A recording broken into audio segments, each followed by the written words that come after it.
السلام علیکم، میرا نام ہے کاشف جاوید اور کل کی طرح آج پھر میں اپنے دوست مرزا بلال کے ساتھ موجود ہوں۔ تو آج کل ہم سعادت حسن منٹو کو ڈسکس کر رہے ہیں، ان کے افسانے ڈسکس کر رہے ہیں۔ تو آج بلال صاحب نے ان کا دوسرا افسانہ کالی شلوار پڑھا ہے، تو ہم اس کو ڈسکس کریں گے ایک بالکل کیجول ماحول میں، اور ان سے یہ جاننے کی کوشش کریں گے کہ اس کی سٹوری کیا ہے اور اصل میں جو رائٹر ہے وہ سوسائٹی کو کون سا چہرہ دکھانا چاہ رہا ہے۔ جی بلال، کیسے ہیں آپ؟ جی بسم اللہ الرحمن الرحیم۔ میرے تمام سننے والوں کو السلام علیکم اور میرا بہت سارا پیار محبت۔ اور جی میں ٹھیک ٹھاک، کاشف بھائی آپ سنائیں، آپ کیسے ہیں؟ چینل کیسا جا رہا ہے؟ جی زبردست چینل جا رہا ہے۔ میں نے کہا یار ایسے موضوعات کو ڈسکس کیا جائے جن کے اوپر لوگ گفتگو کرتے ہوئے شرماتے ہیں، لیکن اس بات کا یہ بالکل بھی حل نہیں ہے کہ آپ ایسے موضوعات کو ڈسکس نہ کریں۔ تو اس کا مطلب یہ نہیں ہے کہ آپ جب ڈسکس نہیں کریں گے تو وہ والے موضوعات یا وہ والے مسائل سوسائٹی میں ایگزسٹ ہی نہیں کرتے۔ تو یہ والے سارے مسئلے مسائل جو ہے وہ سوسائٹی میں ایگزسٹ کرتے ہیں، ان کے اوپر کسی کو تو جو ہے وہ سٹیپ لینا پڑے گا، جیسے منٹو نے لیا تھا۔ تو ہم اسی کے مشن کو لے کے آگے چل رہے ہیں۔ تو جی بلال، آپ بتائیے گا، آپ نے یہ جو دوسرا افسانہ آپ نے پڑھا کالی شلوار، انہوں نے کیا اس کے اندر کیا اس کی سٹوری تھی اور کیا میسج انہوں نے دینے کی کوشش کی؟ جی تھوڑا اونچا بولیں۔ بسم اللہ الرحمن الرحیم۔ سب سے پہلے یہ سٹوری تھی ایک دھندا کرنے والی عورت کی، اچھا، جس کا دلی میں یعنی کہ مکان ہوتا ہے، یعنی کہ آزادی سے پہلے کی بات ہے یہ۔ اچھا، آزادی سے پہلے کی آزادی سے پہلے کی بات ہے یہ۔ وہ دلی میں اس کا آپ کہہ لیں کوٹھا ہوتا ہے، جس کے اندر اس کے پاس گورے اور یہ بہت سارے اس کے اچھے گراہک ہوتے ہیں۔ اچھا، اس ٹائم میں وہ 20-30 ہزار مہینے کی اس کی انکم ہوتی ہے۔ اس وقت تو کافی اچھی ہینڈسم، بہت اچھی اماؤنٹ تھی یہ۔ اس کے بڑے بڑے سیٹوں کے ساتھ، بڑے بڑے نوابوں کے ساتھ تعلقات تھے۔ اس کے بعد وہ فرسٹ یہ اس کی شروعات یہاں سے ہوتی ہے کہ وہ جب دلی میں اس نے ایک فرنشڈ فلیٹ لیا، اس کے اندر وہ ٹوائلٹ کے لیے بیٹھی۔ تو اس ٹائم جب وہ اٹھنے لگی تو جس کو ہم WC کا وہ ویسٹ لائن کی جو وائر ہے، اس کو دیکھا اور اس نے کہا کہ شاید یہ اٹھنے کے لیے ہے۔ اس نے اس کو جوں ہی کھینچا تو اس میں سے پانی کا پریشر آیا اور اس کا جو ویسٹ تھا سارا وہ سارا بہا کے لے گئی۔ اسی دوران اس کی چیخ نکل گئی۔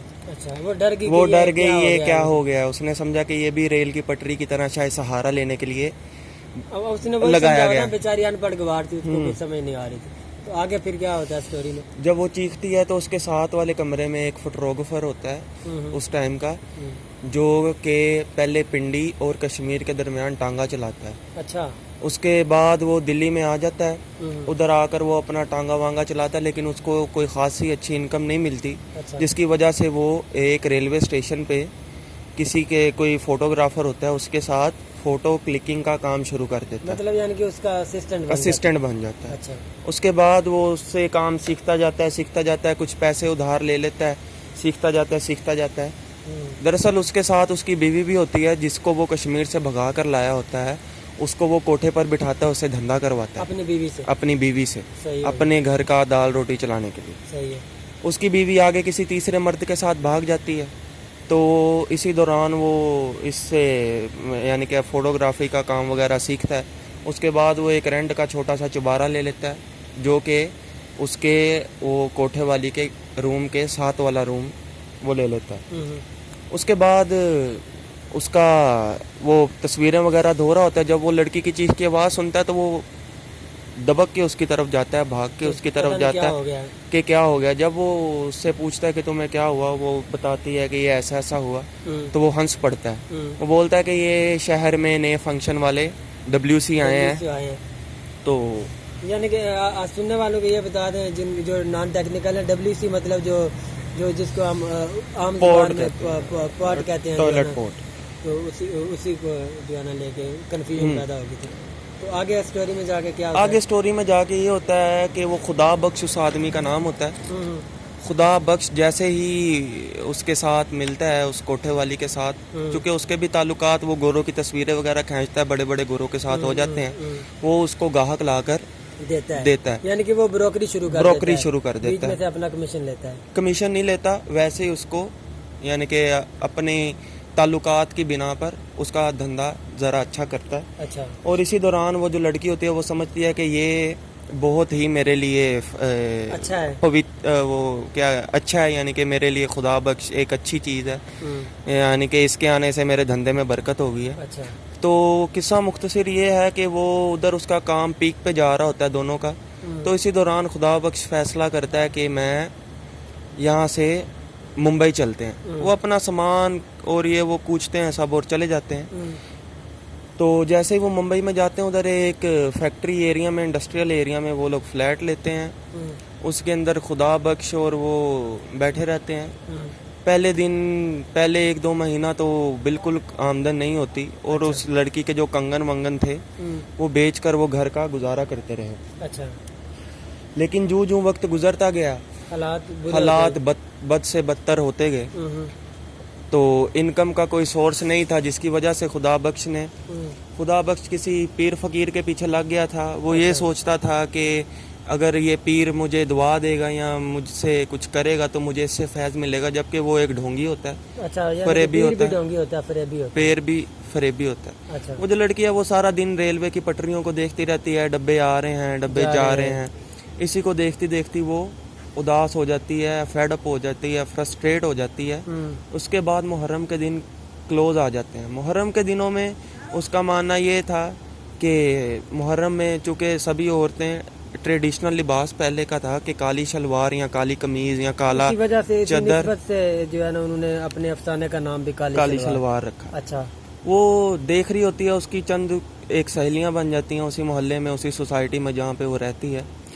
تو اسی دوران اس کی ساری سہیلیاں جب اس کو اپنے سوٹ قمیض شلوار دکھاتے ہیں تو اس کے دل میں بھی خیال آتا ہے کہ کاش کہ میں بھی یہ سب لے سکتی، لیکن ابھی اس کے پاس اتنی استطاعت نہیں تھی کہ وہ اپنے لیے کچھ خرید سکے. اچھا. تو وہ خدا بخش کو آ کر کہتی ہے کہ خدا بخش میرے لیے کچھ کرو، محرم آنے والے ہیں، مجھے شلوار چاہیے. وہ بولتا ہے کہ ابھی تو گھر میں پھاکے پڑے ہیں، تمہیں میں کہاں سے کالی شلوار لا کر دے دوں.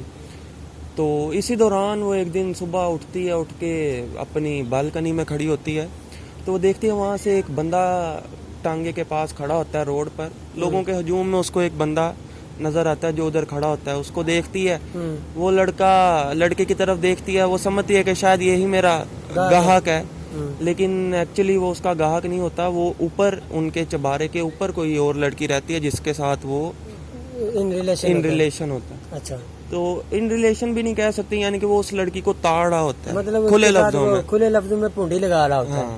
اچھا. پونڈی کر رہا ہوتا ہے. اچھا. تو جو ہی وہ دیکھتی ہے تو اس کو آواز دیتی ہے، تو وہ لڑکا دائیں بائیں دیکھتا ہے اور اس کی سیڑھیاں چڑھ کر اس کے کمرے میں آ جاتا ہے، فلیٹ میں آ جاتا ہے. فلیٹ میں آ کر وہ اس طرح لیٹ جاتا ہے جس طرح وہ اس کا اپنا ہی چبارا ہے یا اپنا ہی گھر ہے. اچھا.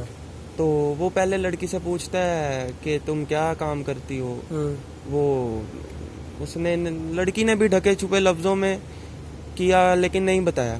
تو وہ اس کو کہتا ہے چلو چھوڑو کام کی تو کیا ہی بات کریں، تم پہلے مجھے اپنا فلیٹ دکھاؤ. جو ہی وہ فلیٹ وغیرہ دکھاتے ہیں تو وہ باہر آ جاتی ہیں. تو اس سے پوچھتی ہے کہ تم کیا کام کرتے ہو. وہ اس سے کاؤنٹر کوسچن کرتا ہے، کہتا ہے جو تم کرتی ہو وہی میں کرتا ہوں. اسی طرح ان کے اندر کافی بحث و مباحثہ ہوتا ہے. ان دی اینڈ کیا ہوتا ہے کہ وہ لڑکا چلا جاتا ہے. اچھا. کچھ ہی دنوں بعد محرم کے دنوں میں 2-4 دن رہ جاتے ہیں، وہ لڑکا پھر اس کو ملتا ہے اسی جگہ پر. وہ اس کو پھر اشارہ کرتی ہے، وہ اس کو بلا لیتی ہے اور وہ آ جاتا ہے. ان کے اندر ایک ریلیشن شپ ہو گیا، ریلیشن بن جاتا ہے جیسے ایک کیجول فرینڈ کا ہوتا ہے. اچھا. جیسے ہمارے چینل کا نام بھی کیجول ٹاک ہے. جی جی. تو جس طرح وہ اوپر آتا ہے، وہ اوپر آ کر اس کو کہتی ہے، اس سے بات چیت کرتا ہے. اس کو بولتا ہے کہ چلو آؤ، یعنی کہ مجھے اپنا کمرہ دکھاؤ جہاں پر تم دھندا وغیرہ کرنا شروع کرتی ہو یا یہ وہ. لیکن وہ لڑکا بھی سمجھ آتا ہے کہ دھندے والی ہے. لڑکی کو بھی معلوم ہوتا ہے کہ شاید ہی یہ میرا گاہک ہے، لیکن ایسا کچھ بھی نہیں ہوتا. وہ اس کے ساتھ جاتا ہے، آپس میں ملاپ کرتے ہیں. اس کے بعد وہ دونوں ہنستے ہوئے باہر آ جاتے ہیں. جب وہ باہر نکلنے لگتا ہے، گھر سے جانے لگتا ہے، تو اس کو وہ کہتی ہے کہ سنو میری بات سنو، کیا تم مجھے ایک کالی شلوار دلوا سکتے ہو. تو وہ چونک جاتا ہے. وہ کہتا ہے کہ تم مجھ سے معاوضہ لے رہی ہو اس چیز کا. وہ بولتی ہے کہ نہیں، میں تم سے معاوضہ نہیں لے رہی، میری اتنی استطاعت نہیں ہے. تو میں نے سوچا کہ